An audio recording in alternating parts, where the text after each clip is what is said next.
नमस्कार, सलाम, आदाब। स्वागत है आपका हमारे YouTube चैनल AR पार्ली में। आज की इस वीडियो में हमारे साथ बात करने के लिए है सोनू मौजूद साहब। बहुत बहुत स्वागत है सोनू मौजूद साहब हमारे इस चैनल पर। नमस्कार सर, आपने मुझे कुछ बोलने का मौका दिया जिसके लिए मैं तहे दिल से आपका शुक्रिया अदा करता हूँ। जी, आपका भी बहुत बहुत शुक्रिया कि आप हमारे इस चैनल पर आए। Thank you sir. इसके लिए आपका बहुत बहुत मैं शुक्रिया अदा करता हूँ एक बार फिर से।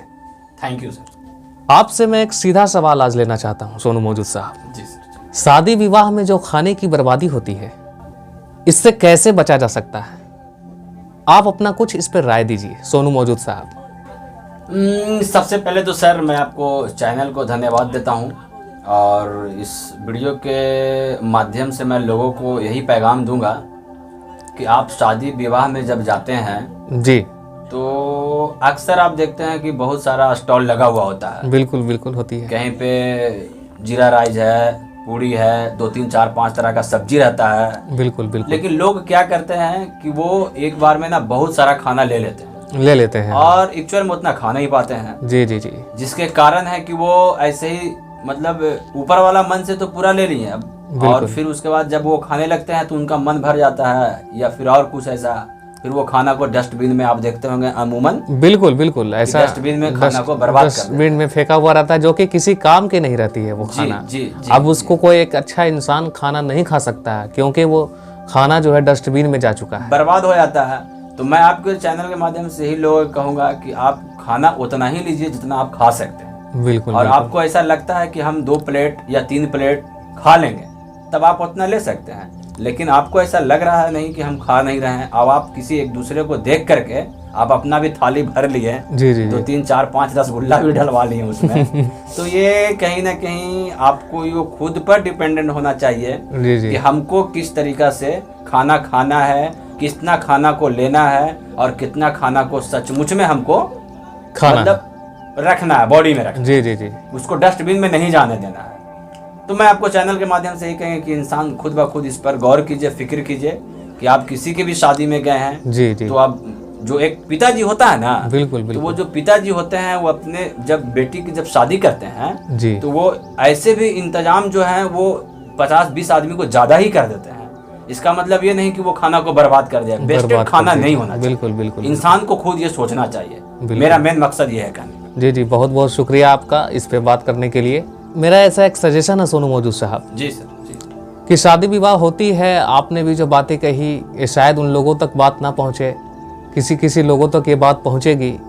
तो मेरा एक ऐसा सजेशन, मेरा ऐसा एक मानना है कि इस तरह के जो खाने की बर्बादी होती है इसे बचाने के लिए, ताकि खाने की बर्बादी ना हो, वहाँ पे मेरे हिसाब से मेरा ऐसा तजुर्बा कहता है कि वहाँ पे छोटे छोटे पोस्टर लगाया जाए। जहाँ पे खाने खिलाने की जो इंतजाम होती है जी। वहाँ पे पोस्टरों के माध्यम से एक तरह से कह सकते हैं कि विज्ञापन की तरह वहाँ पे ये चीज़ दिखलाया जाए वहाँ पे, ताकि लोगों को वहाँ पे सीधा कनेक्शन हो। सर 1 मिनट मैं बता देना चाहता हूँ कि अगर आप ये माध्यम से भी लोगों को रोकना चाहिएगा ना जी, उसमें भी आपको सवाल खड़ा करेगा लोग कि दावत हमको मिला है तो खाने के लिए भी पाबंदी लगाया जा रहा है। ऐसा लोगों का मैं पाबंदी की बात नहीं कर रहा हूँ, ऐसा लोगों का भावना है, ऐसा लोग सोच लेते हैं जी। लेकिन मेरा एक सीधा संदेश है कि इंसानियत अपने आप खुद ये चीज अपने आप पर लेकर के देखिए कि आज हमारे घर में भी अगर शादी होता है जी तो हम किस तरीका से उसको बिहेव करते हैं। तो दूसरे जगह भी जाएं तो उसको अपना समझें और तो अपने तरीका मैं यही कहना चाह रहा था सर कि वहाँ पे बुरे मानने की बात नहीं है। यहाँ पे जो है ना, जो खाने होती है वो खाना की बहुत अहमियत होती है, वो तो खैर आप भी जानते हैं। बिल्कुल बिल्कुल राइट। तो वही अहमियत को देखते हुए कि ताकि खाना बर्बाद ना हो, अगर वो खाना बर्बाद नहीं होगा तो चलिए उस दिन ना सही अगले दिन उसको कोई खाने वाला जरूर मौजूद होगा। आप किसी को दे सकते हैं, आप अपने मोहल्ले में दे सकते हैं, आसपास के गरीब लोगों को दे सकते हैं। अगर वो खाना उसी दिन बर्बाद हो जाती है तो वो खाने किसी को आप नहीं दे सकते हैं। बिल्कुल।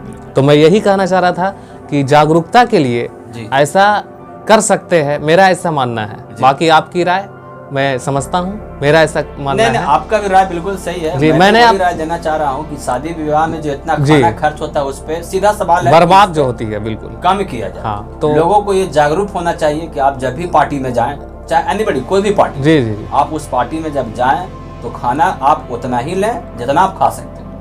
जी, मैं यही कहना चाह रहा था कि खाने की बर्बादी को रोकने के लिए, खाने की बर्बादी को रोकने के लिए पोस्टरों के माध्यम से मुहिम चलाया जाए ताकि वहाँ पे लोगों को पता चले कि क्या खाने की क्या अहमियत होती है। सीधी सर 100 बात का एक सवाल सर, मैं एक शेर के माध्यम से लोगों को एक पैगाम देना चाहता हूँ। बिल्कुल आपके बिल्कुल चैनल के माध्यम बिल्कुल, आप से। पैगाम दीजिए। आप बचे हुए भोजन का सदुपयोग करें, जरूरतमंद लोगों के लिए उपयोग करें।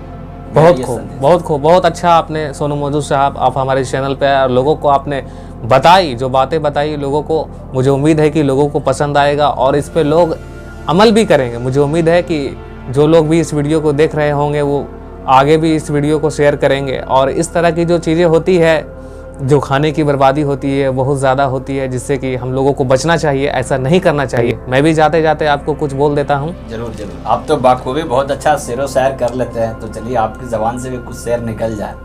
जी, बहुत बहुत शुक्रिया आपका हमारा हौसला अफजाई करने के लिए। जी जी जी, थैंक यू। आओ हम सब मिलकर, आओ हम सब मिलकर अपने देश में एक ऐसा नियम बनाएं। आओ हम सब मिलकर अपने देश में एक ऐसा नियम बनाए, बचा हुआ अच्छा भोजन, बचा हुआ अच्छा भोजन ज़रूरतमंद तक पहुंचाए। वाह वाह, क्या खूब आपने कहा। बहुत बहुत शुक्रिया आपका हमारे चैनल पे आने के लिए। और मैं एक और आपसे एक लास्ट में आखिरी दरख्वास्त करना चाहूँगा कि आप जो दर्शकों को जो शेर सुनाते हैं, वो शेर आप एक बार फिर से सुना दीजिए। जी। अगर तलाश करूं कोई मिल ही जाएगा, मगर तुम्हारी तरह मुझको कौन चाहेगा। वाह, क्या बात है, बहुत खूब। तुम्हें जरूर कोई चाहतों से देखेगा, हाय हाय हाय हाय, मगर वो मेरी आंखें कहाँ से लाएगा। कहाँ से लाएगा। बहुत खूब। अभी आप सुन रहे थे सोनू मौजूद साहब को, उन्होंने बहुत अच्छी बातें कही कि अगर तलाश करूं तो कोई मिल ही जाएगा, अगर तलाश करूं तो कोई मिल ही जाएगा, मगर क्या था वो, अभी आप सुन रहे थे सोनू मौजूद साहब को, वो बहुत अच्छा कह रहे थे कि अगर तलाश करूं तो कोई मिल ही जाएगा, अगर तलाश करूं तो कोई मिल ही जाएगा, मगर तुम्हारी तरह मुझको कौन चाहेगा। बात तो बिल्कुल सही है। चलिए सर, चलते चलते आप भी मुझको एक शेरी कम से कम अपने हमारे दर्शकों को, हमारे भाई बंधुओं को एक शेर आप भी सुना देते तो बेहतर रहता। जी बिल्कुल, हम भी सुनाएंगे। जब आपने सुना दी है तो मेरा भी खैर, बिल्कुल मेरा भी फर्ज बनता है कि हम भी आपको शेर सुनाएं। शेर यूं है कि भरोसा मत करो सांसों की डोरी टूट जाती है। वाह वाह वाह। भरोसा मत करो सांसों की डोरी टूट जाती है, छतें महफूज रहती है, हवेली टूट जाती है। वाह वाह वाह वाह। छतें महफूज रहती है, हवेली टूट जाती है, और किसी दिन प्यास के बारे में उससे पूछिए जिसकी, किसी दिन प्यास के बारे में उससे पूछिए जिसकी, किसी दिन प्यास के बारे में उससे पूछिए जिसकी, बाल्टी कुएं में रहती है और रस्सी टूट जाती है। वाह वाह। भरोसा मत करो सांसों की डोरी टूट जाती है, छतें महफूज रहती है, हवेली टूट जाती है। बहुत बहुत शुक्रिया आपका, बहुत बहुत शुक्रिया, थैंक यू। अगर ये वीडियो आपको अच्छा लगा हो तो लाइक, सब्सक्राइब एवं शेयर जरूर कर दिएगा। और मैं आपसे हाथ जोड़कर विनती करता हूँ कि आप मुझे सपोर्ट करें और मुझे भी कुछ आगे करने का मौका दें। बहुत बहुत थैंक यू आपको मुझसे जुड़ने के लिए और दर्शकों के लिए। हाय, जय हिंद। जय हिंद।